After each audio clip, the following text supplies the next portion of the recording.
we assumed the position that Baker Mayfield would find a new home before my return to the catbird seat. Well, here I am back in the saddle again. And you know what happens when you assume? Ding, ding, ding, ding, ding. Yeah, Baker Mayfield is still stuck in Siberia, nomad's land with Cleveland. Have you been following the latest developments? Possibly not. So Baker and the Browns are at loggerheads. The Browns have already replaced him on the roster. They don't need him. They grabbed the creepy Deshaun Watson and gave him the riches of Solomon, $230 million as a reward for the 22 lawsuits from random women that he met on Instagram. So all that talk about believe the women. The NFL's Cleveland Browns say, screw you.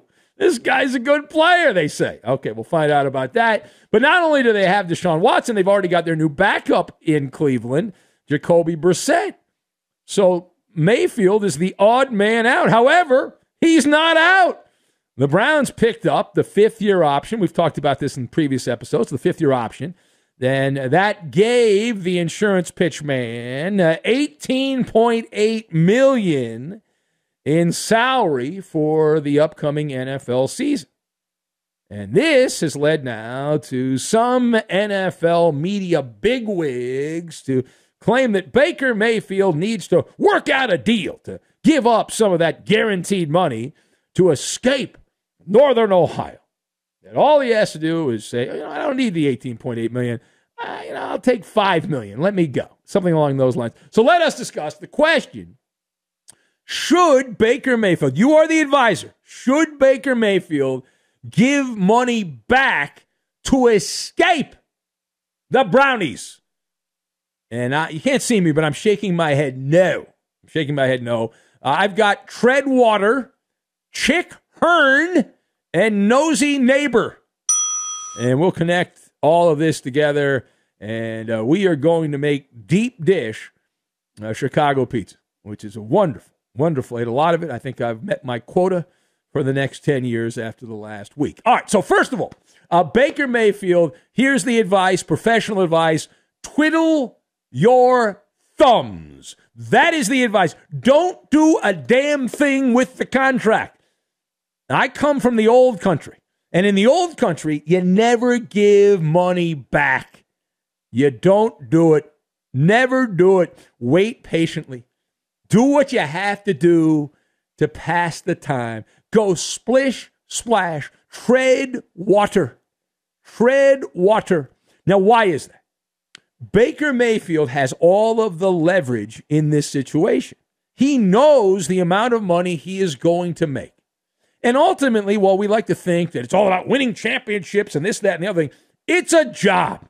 The goal of professional sports is to make as much money as you can in the shortest amount of time because your career is not that long and you will have wasted your 20s and maybe even part of your 30s and not had another career that you would have been building up. So you need to make all that money because chances are after that, good luck. So Mayfield does have the advantage here. Just let the car idle. Burn, baby, burn. Burn that gas. Because eventually, you're going to get what you want in the end. For you, the story has a happy ending. Now, second, will the Browns be able to get a trade done with Mayfield at this point? And the answer on that one is N+0. No. Nope.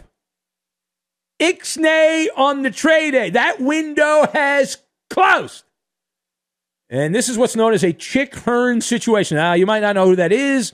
He's been dead for a while. I knew Chick a little bit, the late Hall of Fame NBA announcer. But if he was around in these days, he would say, as in the chances of Baker Mayfield being traded at this point are in the refrigerator, the door's closed, the lights out, the eggs are cooling, the butter's getting hard, and the Jell-O's jiggling. I think that's how he said it. But the draft was the time. That was the time to get something done. And the Browns were rebuked. NFL teams, the other 31 franchises, they did not talk. They screamed that they were not interested in Baker Mayfield. Am I right or am I right? He's still on the Browns. The game of musical chairs has slowed to a crawl. And we have off-season workouts going on now. We have some of the off-season programs, the rest of May and early June. There'll be some mandatory workouts. And then teams will go on vacation. And they'll reassemble to form Voltron training camp in mid-July. That's a problem. The other issue here, Baker Mayfield, even if, let's say, opportunity does knock, opportunity's going to have to knock twice because Mayfield is in the back of the line. Okay, Jimmy Garoppolo, if you want a quarterback and you're thinking you're going to win and you're going to try to win, you would rather get Garoppolo. I don't think Garoppolo's that great, but he's higher on the list. He's up here, and Mayfield's down here on the list of available quarterbacks that are looking to relocate. So that, again, means two teams would have to have a change of heart at the quarterback position. Good luck. All right, final thought. So what happens next in this made-for-overnight talk radio soap opera, the saga, the Baker Mayfield saga? What happens next? Well, the obvious answer is the standoff continues. The building is surrounded. The standoff continues. Baker Mayfield does not give back the money. Shouldn't do that. But he does need to be the nosy neighbor.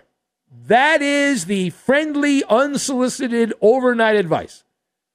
As he recovers from his medical procedure, Mayfield will not be throwing the football anytime soon, but he has to suffer from chronic curiosity.